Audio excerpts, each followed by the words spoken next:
গত কয়েকদিন যাবৎ যে ঘটনাগুলো আমাদেরকে, আপনাকে, আমাদের সবাইকে, অর্থাৎ আপনারা যারা শুনছেন, আমি যে বলছি, আমাদের সবাইকে বাংলাদেশের যে ঘটনাগুলো আবিষ্ট করে রেখেছে, তার মধ্যে ১ নম্বর ঘটনাটি নিশ্চয়ই শেখ হাসিনার ফাঁসির রায়।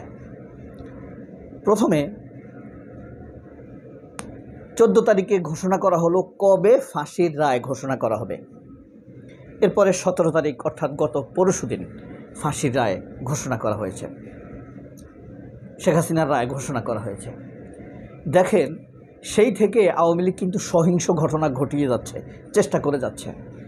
যখনই 32 নম্বরে অ্যাটাক করলো ছাত্র জনতা, বিপ্লবীরা, তখন তাদের সহিংসতা কিন্তু প্রায় থেমে গিয়েছে। অর্থাৎ টু দ্য পয়েন্টে আঘাত করতে পারলে আওয়ামী লীগকে কীভাবে থামিয়ে দেওয়া যাওয়া সম্ভব সেটা খেয়াল করেছেন। এটাই হলো আওয়ামী লীগের সবচাইতে বড় দুর্বলতা। আর এই কারণে বর্তমানে বাংলাদেশের তথাকথিত সাংবাদিক, আওয়ামী মুখোশধারী, সাংবাদিকতার মুখোশধারী আওয়ামী সাংবাদিকরা এখন বলছে এটা এখন কি দরকার ছিল, এটা কি মব ছিল কি না। আরে ভাই, মব কাকে বলে? মব তো হলো ব্যক্তি স্বার্থ উদ্ধার করার জন্য আপনি কোনো কিছুর উপরে হামলে পড়লেন, মানুষকে কাজে লাগিয়ে, সেটাই মব। কিন্তু মানুষকে স্বতঃস্ফূর্ত ক্ষোভ, বিচারহীনতা, প্রতিবাদকে আপনি মব বলতে পারেন না, প্রশ্নই আসে না। প্রতিবাদ কখনো মব নয়। প্রতিবাদ এক জিনিস, মব আরেক জিনিস। মব শব্দটি বর্তমান বাংলাদেশে উদ্ভব করেছে সজীব ওয়াজেদ জয়, আর মব অ্যাক্টিভিটিস উদ্ভব করেছে শেখ মুজিবুর রহমান, আর এই যুগে এসে আওয়ামী লীগ 28শে অক্টোবরে। যাই হোক, এসব বলা আমার ঘটনা নয়। এই যে এত ঘটনাগুলো ঘটল, খেয়াল করলে দেখেন, শেখ হাসিনার রায়ের পর, সুবিচার নিশ্চিত হওয়ার পর তারেক রহমান কোনো কমেন্ট করেছে? কোনো কমেন্ট করে নাই। মির্জা ফখরুল এবং সালাউদ্দিন আহমেদ দুইটা কমেন্ট করেছে, দুইটাই অতিরঞ্জিত, কৃত্রিম, আন্তরিকতাহীন। সালাউদ্দিন আহমেদ বলতেছে দেশের ক্ষয়ক্ষতি অনুযায়ী এই রায় শাস্তি কম হয়ে গেল। আচ্ছা, মৃত্যুদণ্ডের চাইতে বেশি, ঝুলাই সেন্টেন্স টু ডেথ, ঝুলিয়ে মৃত্যুর চাইতে বেশি শাস্তি আর কি হতে পারে? সালাউদ্দিন আহমেদ অতি আবেগে এই কথা কেন বলল? তাহলে ব্যাপারটা আর্টিফিশিয়াল, আন্তরিকতাহীন, মানুষকে বুঝাইছে যে আমি আবেগ আপ্লুত। আসলে সালাউদ্দিন এই শব্দ ব্যবহার করার মাধ্যমে তার ধোঁকা লুকাতে চেয়েছেন, কিন্তু তার লুকানো ধোঁকা বেরিয়ে আসছে। মানুষ এখন আর ওই 60 দশকে বসে নাই, 70-এর দশকে বসে নাই। একটা শেখ মুজিব আসবে, মিথ্যা কথা বলবে আঙ্গুল উঁচিয়ে, আর মানুষ বিশ্বাস করবে। এই যুগ শেষ হয়ে গিয়েছে। এখন নাহিদ, সাদেক কায়েম, আসিফ, শফিকুল ইসলাম মাসুদ, রেজাউল করিম, তরুণদের যুগ, সিবগাতুল্লাহদের যুগ, মঞ্জুরুল ইসলামদের যুগ, মাহফুজ আলমদের যুগ। মতভেদ, মতবিরোধ থাকতে পারে, তবে যাই বলে যুগ এখন তাদের। আরেকটি জিনিস খেয়াল করেছেন, মির্জা ফখরুলের যে কমেন্টস, এটাও ভুয়া, সালাউদ্দিন আহমেদেরও ভুয়া। তারেক রহমান কমেন্ট করেনি। তারেক রহমানের কমেন্টটা কে করলো? প্রতিক্রিয়া কে জানালো? ফজলু সোজাসুজি বলেছে বিএনপি ক্ষমতায় আসলে, দায়িত্ব নিয়ে বলেছে বিএনপি ক্ষমতায় আসলে এই আদালত ক্যান্সেল করা হবে, এই রায় বাতিল করা হবে। অর্থাৎ শেখ হাসিনার এই রায় বাতিল করা হবে, এই রায় ভুয়া, এই আদালত ভুয়া। এটা হলো ফজলুর কথা। এবং ফজলু এই কথা বলার পর তারেক জিয়া বা বিএনপি মহাসচিব, তাদের গ্রেট সেক্রেটারি, মহাসচিব বললাম আর কি, হ্যাঁ, মহামানি গ্রেট সেক্রেটারি জেনারেল, আচ্ছা, গ্রেট সেক্রেটারি ফখরুল ইসলাম আলমগীর বলেন, দপ্তর থেকে, রুহুল কবির রিজভী থেকে, অথবা স্পোক্সম্যান শিলং সালাউদ্দিনের দিক থেকে কোনো প্রতিক্রিয়া আসেনি। ফজলু একটি টেলিভিশন চ্যানেলে গিয়ে সরাসরি এই মন্তব্য করেছে, বিএনপি ক্ষমতায় আসলে এই রায় বাতিল করা হবে। অর্থাৎ বিএনপি ক্ষমতায় আসলে তারেক রহমানের কোনো এই ব্যাপারে কোনো সে নাই। তার মানে এই কথাটি ছিল তারেক রহমান। দেখা যাচ্ছে তারেক রহমান আসলে ফজলুকে মাঠে নামিয়ে দিয়েছে।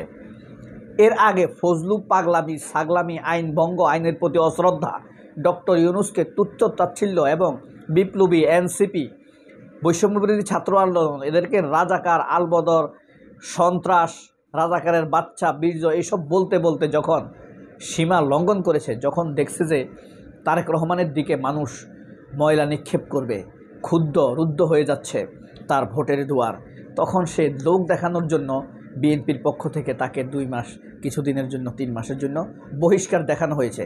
কিন্তু দেখেন এখন যে তাকে নমিনেশন দিল কিশোরগঞ্জ থেকে, সেই নমিনেশন দেওয়ার আগে তাকে যে দলে ফিরিয়ে নিয়েছে সেই কোনো ঘোষণা আছে? নাই। অর্থাৎ তাকে যে বহিষ্কার করা হয়েছে এটা হলো লোক দেখানো। তারেক রহমান তার 17 বছরের নির্বাসন জীবন মেনে নেওয়া সম্ভব, খালেদা জিয়াকে বাড়ি থেকে বের করে দেওয়ার বিষয়টি মেনে নেওয়া সম্ভব, খালেদা জিয়ার জীবনকে তছনছ করে দেওয়ার বিষয়টি মেনে নেওয়া সম্ভব, হাজার হাজার বিএনপির নেতাকর্মীদের গুম খুন হত্যা, বিএনপিকে ভোট দেওয়ার কারণে নারীদেরকে অনবরত গণধর্ষণ করা মেনে নিয়েছে তারেক রহমান। তবুও সে আওয়ামী লীগকে স্বীকৃতি দিয়েছে, শেখ হাসিনাকে ফিরিয়ে আনার জন্য লোক লাগিয়ে দিয়েছে, শেখ হাসিনার পক্ষে ফজলুদেরকে লেলিয়ে দিয়েছে, মির্জা ফখরুলদেরকে লেলিয়ে দিয়েছে। আর এই লেলিয়ে দেওয়ার পক্ষে শেখ হাসিনাকে পুনর্বাসনের ক্ষেত্রে শেখ হাসিনা তারেক রহমান আশ্রয় প্রশ্রয় দিচ্ছে। গ্রামীণ ব্যাংকে, ডক্টর ইউনূসের গ্রামীণ ব্যাংকে হামলার উস্কানিদাতা আনিস আলমগীরকে আশ্রয় প্রশ্রয় দিচ্ছে,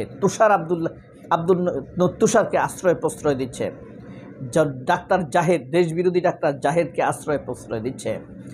এই আশ্রয় প্রশ্রয় দেওয়ার অর্থ হলো কি, তারেক রহমান যে শেখ হাসিনাকে পুনর্বাসনের ক্ষেত্রে সম্পূর্ণ রাজি, এই বিষয়টি শক্তিশালী করা। এদেরকে আশ্রয় প্রশ্রয় দেওয়ার অর্থ হলো শক্তিশালী করা। কারা হাসিনার পক্ষে মতামত তৈরি করছে? মুখোশধারী ফ্যাসিস্ট সাংবাদিকরা, উপস্থাপকরা, টেলিভিশন প্রযোজকরা তো আছেই, সাথে আছে বিএনপি কোল পেতে নেয়া এই চরম ইসলাম বিদ্বেষী ভারতপন্থী বামপন্থীরা, আর রয়েছে বিএনপির ভিতরে রিক্রুট করা ভারতীয় শক্তি। তারা কারা?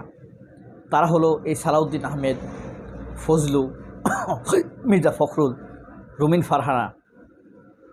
ভাগ হয়ে তারা একটা শ্রেণী অনবরত ডক্টর ইউনূসের বিরোধিতা করছে, ডক্টর ইউনূসকে শেখ হাসিনার চাইতে বেশি তুচ্ছ-তাচ্ছিল্য করছে। বুঝতে পারছেন?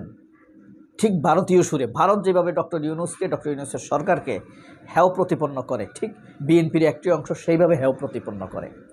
ভারত যেভাবে দ্রুত ইলেকশন দিয়ে ডক্টর ইউনূসকে বিতাড়িত করতে চায়, বিএনপির একটি অংশ নির্বাচন নিয়ে সেই কুত্তামি করে যাচ্ছে। আর এই সবগুলোকে তারেক রহমান নীরবে নিবৃতে আশ্রয় প্রশ্রয় দিয়ে যাচ্ছে। অর্থাৎ জামায়াতকে ঠেকাতে হবে। তারেক রহমানের এই আওয়ামী প্রীতি, আল্লাহ কাছে কায়ে মনোবাক্যে দোয়া করি, আপনারা যদি এই শেষ পর্যন্ত এই ভিডিওটা দেখেন, হে আল্লাহ, তারেক রহমানের ক্ষতি থেকে এই জাতিকে, আমাদেরকে, এদেশের মা বোন থেকে আপনি রক্ষা করেন। আওয়ামী লীগের ক্ষতি থেকে আপনি এদেশকে রক্ষা করেন। ভারতপন্থীদেরকে, ইসলাম বিদ্বেষীদের কাছ থেকে এই জাতিকে রক্ষা করেন। হৃদয় থেকে বললাম, অনেক দোয়া করবেন। আল্লাহ হাফেজ। অনেক ভালো থাকবেন। আল্লাহ আপনাদেরকে ভালো রাখুক। এক ভাই ভুল ধরছে, এটা নাকি ইসলামে ঠিক না। ঠিক আছে, আসসালামু আলাইকুম।